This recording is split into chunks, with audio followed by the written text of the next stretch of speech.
जैसा कि आप सब लोग जानते हैं कि जो चेक बाउंस के केसेस हैं वो दिन पे दिन बढ़ते ही जा रहे हैं और चेक बाउंस के केसेस के रिगार्डिंग जो हैं स्पेशल कोर्ट्स भी बनाई जा चुकी हैं जिनमें सिर्फ चेक बाउंस के केस चलते हैं। और मैंने लास्ट वीडियो में आप लोगों को बताया था कि अगर चेक जो है वो बाउंस हो जाता है तो उसके बाद आरोपी के खिलाफ 2 से 3 केसेस जो है कंप्लेनेंट डाल सकता है।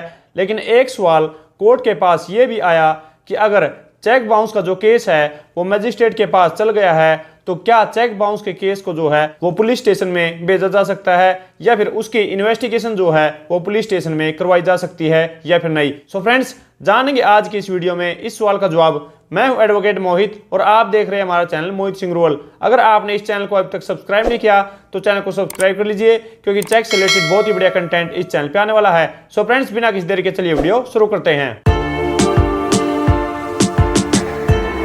सो फ्रेंड्स, सबसे पहले मैं आपको यह बता देता हूं कि अगर कोई भी चेक बाउंस हो जाता है तो चेक बाउंस होने के बाद जो कंप्लेनेंट है वो एक्यूज के खिलाफ यानी कि आरोपी के खिलाफ कितने केसेस डाल सकता है। तो इसका जवाब ये है कि जो कंप्लेनेंट है वो आरोपी के खिलाफ 3 केसेस डाल सकता है, जिसमें से सबसे पहला केस ये आता है कि अगर कोई भी चेक बाउंस हो गया है तो चेक बाउंस होने के बाद चेक बाउंस का केस यानी कि under section 138 of NI act वो जो केस है कंप्लेनेंट मजिस्ट्रेट के सामने डाल सकता है। और जो दूसरा केस आता है वो ये है कि कंप्लेनेंट जो आरोपी के खिलाफ 420 यानी कि चीटिंग का केस डाल सकता है और वो डाला जाएगा पुलिस के पास। और जो तीसरा केस वो डाल सकता है वो है रिकवरी सूट का और वो कंप्लेनेंट के द्वारा यानी कि प्लेंटिफ के द्वारा डाला जाएगा सिविल जज के पास। तो अब यहाँ पर सवाल ये आता है कि अगर कंप्लेनेंट ने आरोपी के खिलाफ अगर चेक बाउंस का केस डाल दिया है तो क्या उस चेक बाउंस के केस को जो मजिस्ट्रेट है वो पुलिस के थ्रू इन्वेस्टिगेट करवा सकता है या फिर नहीं। और यही सवाल आया था आज की जजमेंट में और जिस जजमेंट में इस लॉ पॉइंट को डिसाइड किया गया है उसका नाम है J Vidyasagar versus state of Andhra Pradesh. 28 April 2010 को honourable Andhra Pradesh high court की ये लेटेस्ट जजमेंट आई है। तो अब हम इस केस के फैक्ट्स जान लेते कि इस केस में क्या हुआ था। इस केस में कंप्लेनेंट का ये कहना था कि आरोपी ने उसके जो है 3,85,000 रुपए देने हैं। तो उस अमाउंट को उतारने के लिए आरोपी ने कंप्लेनेंट के फेवर में जो है एक चेक इशू किया है और जब वो चेक बैंक में प्रेजेंट किया गया तो वो जो चेक है वो बाउंस हो गया। और किस रीजन से वो बाउंस हुआ? वो हो गया अकाउंट क्लोज की वजह से। तो यहाँ पर चेक बाउंस होने के बाद कंप्लेनेंट ने अपराधी को जो है आरोपी को जो है एक लीगल नोटिस दिया और लीगल नोटिस पर उसकी कोई भी पेमेंट नहीं आई। तो यहाँ पर कंप्लेनेंट ने आरोपी के खिलाफ एक चेक बाउंस का केस डाल दिया। तो यहाँ पर केस डालने के बाद जब आरोपी उस केस में पेश हुआ तो उसने ये स्टैंड लिया कि मैंने जितना भी लोन इनसे लिया था, जितना भी पैसा मैंने इनसे लिया था वो सारा का सारा मैं इनको लौटा चुका हूं। और लौटाने के बाद जब मैंने इनसे अपना प्रोमिसरी नोट मांगा और चेक को वापस करने के लिए बोला तो इन्होंने मुझे बताया कि जो भी प्रोमिसरी नोट है और जो चेक है वो गुम हो चुके हैं और जैसे ही उनको मिलते हैं तो वो मेरे को वापस लौटा देंगे।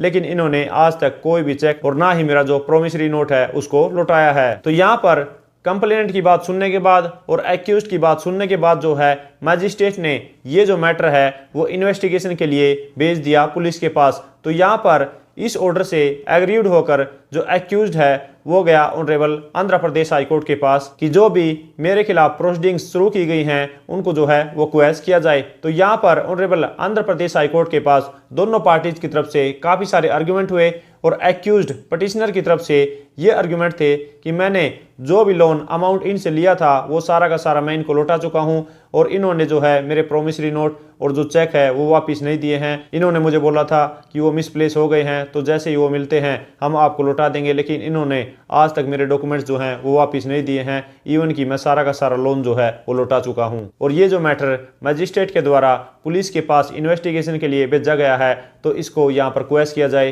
पुलिस जो है इस मैटर को इन्वेस्टिगेट नहीं कर सकती। और कंप्लेनेंट की तरफ से ये आर्गुमेंट थे कि इसने कोई भी लोन जो है वो नहीं लौटाया है और मेरे फेवर में इसने जो है वो चेक इशू किया है और प्रोमिसरी नोट भी इशू किया है। तो मेरे फेवर में जो प्रिजम्पशन भी अराइज होती है और जो भी ये मैटर मजिस्ट्रेट के द्वारा पुलिस को इन्वेस्टिगेशन के लिए भेजा गया है वो बिल्कुल ही ठीक भेजा गया है। तो यहाँ पर दोनों पार्टीज के आर्गुमेंट सुनने के बाद honourable Andhra Pradesh high court ने ये जजमेंट दी कि अगर कोई भी जो कंप्लेंट है under section 138 of NI act यानी कि अगर कोई भी चेक बाउंस का केस है तो उसको मैजिस्ट्रेट के द्वारा पुलिस के पास इन्वेस्टिगेशन के लिए नहीं भेजा जा सकता, क्योंकि ये जो केस है वो एक प्राइवेट केस है। तो यहाँ पर honourable Andhra Pradesh high court ने एक्यूज्ड के खिलाफ जो भी ये प्रोसीडिंग्स थी उसको क्वैश कर दिया। सो फ्रेंड्स, आशा करता हूं कि आप लोगों को भी समझ आ गया होगा कि अगर कोई भी चेक बाउंस का case under section 138 NI act अगर फाइल किया गया है तो मैजिस्ट्रेट जो है उसको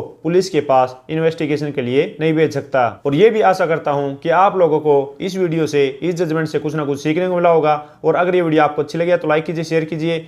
और अगर आप कोई भी चेक बाउंस केस के रिगार्डिंग लेटेस्ट जजमेंट्स के बारे में जानना चाहते हैं तो दिए गए नंबर पर व्हाट्सएप करके व्हाट्सएप ग्रुप को ज्वाइन कर सकते हैं, जहां पर आपको लेटेस्ट जजमेंट्स के बारे में बताया जाता है। सो फ्रेंड्स, इस वीडियो में इतना ही। मिलते नई वीडियो में नई किसी लीगल टॉपिक के साथ। तब तक के लिए thank you so much. Bye bye.